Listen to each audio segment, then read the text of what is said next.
Now this particular video I'm going to show you the divergence theorem. So the divergence theorem is a little bit more complicated, but it's not that too bad. So here we write them down called the divergence theorem. Divergence theorem is the key idea is that we are going to convert from or between surface integrals to volume interval, or the other way around is also true.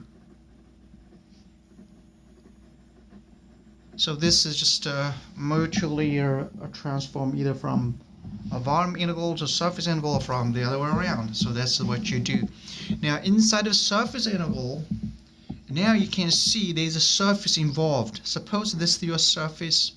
Suppose this is your surface normal. It's called n hat, and then the divergence theorem inside of the surface integral part is essentially the surface element. Let me just use d sub a dA is a surface element.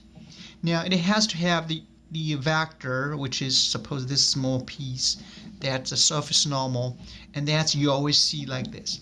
Now remember, for the divergence, we are doing a vector field. In this case, the vector field after divergence becomes scalar.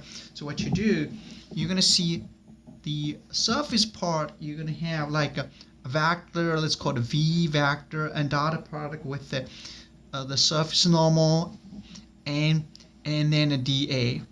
So this is the surface integral. Now it's very crucial that why we learn the surface. The surface has its surface normal and in which direction it matters. So this entire surface is connected with this. Now for the volume integral part, that's where the letter divergence comes out. What we write them down is we're going to do the divergence, which is del dot v. Now, you can see this part is scalar. This has to be scalar, so that's where the divergence theorem comes out. And divergence theorems we also called Gauss theorem. They are exactly the same thing. And then you have the volume element comes out, and these two tends to be exactly the same. So therefore, the connection between them is that here's a connection between them is that the entire surface. Let's suppose this is your surface, and it has to be enclosed. You cannot just open. You have the bottom also included. In other words, the entire surface would be this portion and include this portion. Okay. If you do not have an enclosed surface, then there's no way to define the volume. You could have a bottom piece have a whole lot more, so it's impossible to do it. So that's why you have to enclose somewhere. If you have a let's say a cube like this, and you have to tell me, is this the cube, and these are the surfaces, and these are the cube. So therefore, the cube has very well defined the volume. So in other words, we can establish d tau. So here for the volume element. So remember, the surface integral has to be enclosed. Have to be closed surface. It's not open surface. So you have to be closed surface in order to make these connections. And so this theorem is convert two things. Just keep in mind. You remember Green theorem. It's about two-dimensional, and this is actually three-dimensional.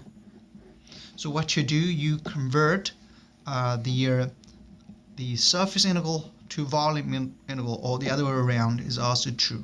So essentially what you will get is here's surface integral, and here's a volume integral, 1, 2, 3, and they're going to be equal, exactly the same.